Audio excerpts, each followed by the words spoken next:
Assalamualaikum warahmatullahi wabarakatuh.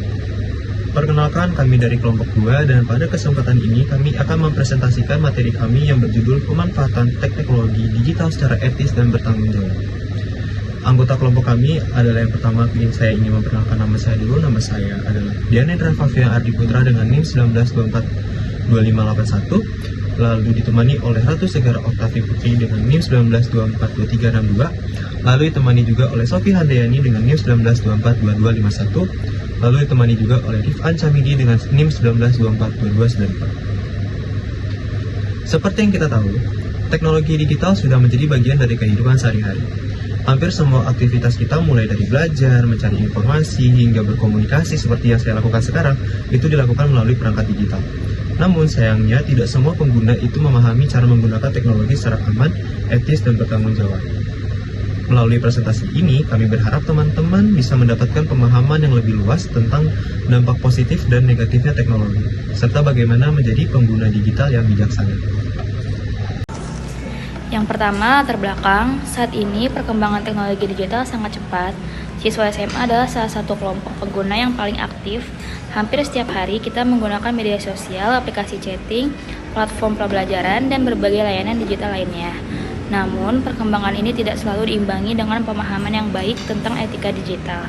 Masih banyak ditemukan perilaku seperti penyebaran hoaks tanpa verifikasi, cyberbullying atau perundungan online, pelanggaran privasi seperti membagikan data pribadi tanpa izin, penggunaan teknologi yang tidak aman, dan rendahnya kesadaran terhadap jejak digital. Fenomena ini menunjukkan bahwa masih banyak siswa yang belum memahami cara menggunakan teknologi secara bertanggung jawab. Karena itulah kegiatan edukasi literasi digital ini dibutuhkan agar kita sebagai siswa mampu memanfaatkan teknologi secara lebih bijak dan aman. Lalu ada analisis situasi. Berdasarkan pengamatan kami, SMA PGRI 3 Depok sebenarnya sudah memiliki fasilitas digital yang cukup mendukung. Banyak siswa memiliki akses smartphone, internet, dan berbagai aplikasi pendukung pembelajaran. Namun, tingginya media digital tidak selalu sejalan dengan kemampuan mengolah resiko online. Dari situasi di sekolah, kami menemukan beberapa hal. Satu, seperti siswa sangat aktif menggunakan media sosial setiap hari. Hampir semua siswa memiliki lebih dari satu akun media sosial. Yang kedua, masih terdapat perilaku digital berisiko. Beberapa siswa pernah menjadi korban atau pelaku cyberbullying terhadap hoax atau mengalami kebocoran data pribadi. Adapun yang ketiga, literasi digital siswa masih perlu ditingkatkan. Masih banyak yang belum memahami bagaimana menjaga privasi, cara memverifikasi sumber informasi, atau cara bersikap etis di ruang digital. Dari analisis ini, kami melihat perlunya penyuluhan agar siswa dapat memaksimalkan teknologi digital secara aman dan positif. Di sini saya akan membahas permasalahan mitra. Berdasarkan kondisi tersebut, ada beberapa masalah utama yang kami dapat identifikasi. Masalah yang pertama, kurangnya pemahaman mengenai privasi dan keamanan data. Banyak siswa sembarangan mengunggah data pribadi atau menggunakan kata sandi yang lemah. Dan yang kedua, penyebaran konten negatif atau hoax. Informasi sering dibagikan tanpa mengecek kebenarannya. Dan yang ketiga, ada cyberbullying antar siswa. Masih terjadi komentar negatif, ejekan, atau penyebaran konten yang merugikan orang lain.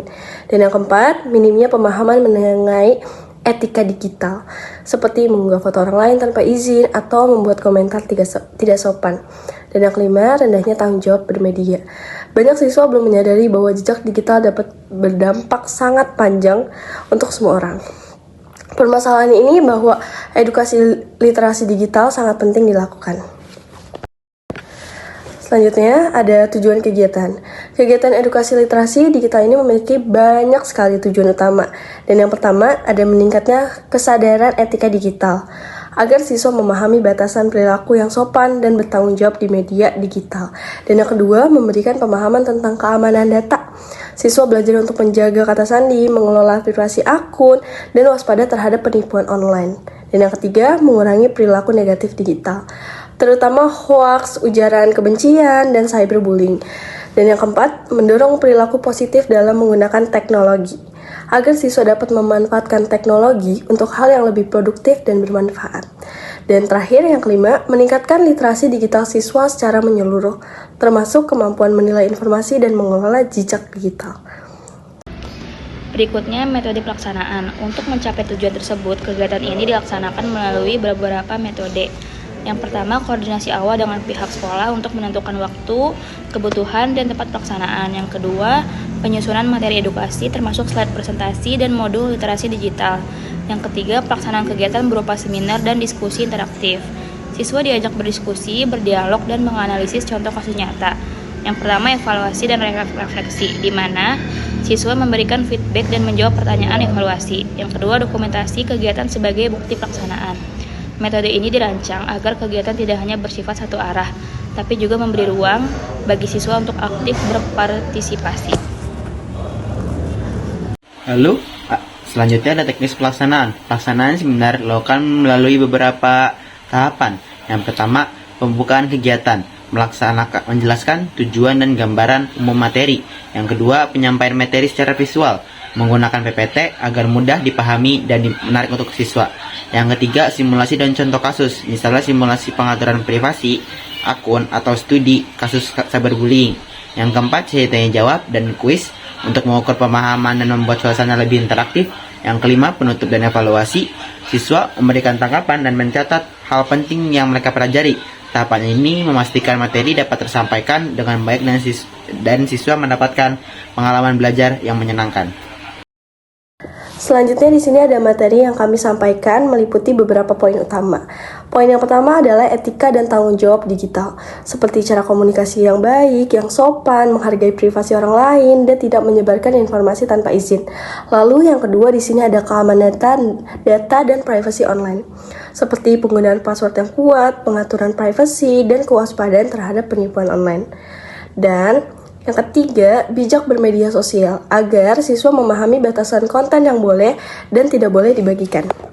Lanjut, yang keempat ada pencegahan cyberbullying, beserta cara menghadapinya, melaporkannya.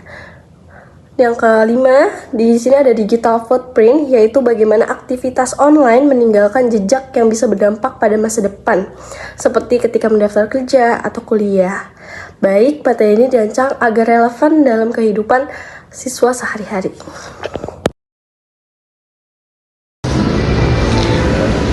Manfaat bagi siswa. Kegiatan ini memberikan manfaat yang sangat penting bagi siswa, diantaranya yang pertama, siswa lebih memahami bagaimana bersikap etis di ruang digital. Yang kedua, menyadari pentingnya menjaga data dan privasi. Yang ketiga, bisa membedakan informasi benar dan palsu. Yang keempat, meminimalkan risiko penyalahgunaan media sosial.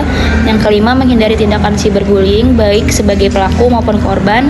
Yang keenam, meningkatkan kemampuan literasi digital secara signifikan. Yang ketujuh, mendapat pengalaman belajar melalui diskusi dan aktivitas interaktif. Dengan pemahaman ini, siswa diharapkan mampu menjadi generasi digital yang cerdas dan bertanggung jawab. Selanjutnya kesimpulan dari kegiatan ini adalah bahwa edukasi literasi digital sangat penting untuk meningkatkan kesadaran siswa mengenai etika digital dan keamanan data.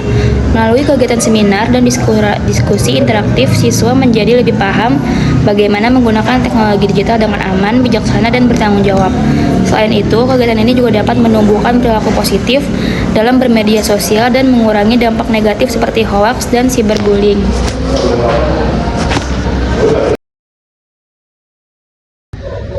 Baik, sekarang ke saran. Untuk keberlanjutan kegiatan ini, kami memberikan beberapa saran. Yang pertama itu adalah sekolah diharapkan melanjutkan kegiatan literasi digital secara rutin, misalnya itu setiap semester.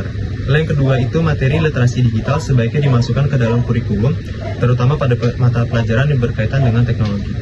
Lalu yang ketiga itu peran orang tua dan guru perlu ditingkatkan terutama dalam membimbing siswa agar menggunakan teknologi secara positif. Lalu yang terakhir itu yang keempat, sekolah dapat membuat program duta anti hoax atau duta cyber safety untuk meningkatkan partisipasi siswa. Dengan langkah-langkah tersebut, kami harapkan lingkungan digital sekolah menjadi lebih aman dan nyaman untuk semua. Baik, di sini ada foto kami saat kami melakukan proses pengabdian kepada masyarakat ke SMA PGRI 3 Depok, Kota Depok. Sekarang ke penutup. Sampai di sini presentasi yang bisa kami sampaikan. Kami harapkan semua presentasi yang materi kami yang telah kami sampaikan kepada kalian semua itu akan memberi manfaat yang baik dan berbuah hasil yang sempurna untuk kedepannya. Terima kasih telah mendengarkan dan atas perhatian dan waktunya. Wassalamualaikum warahmatullahi wabarakatuh.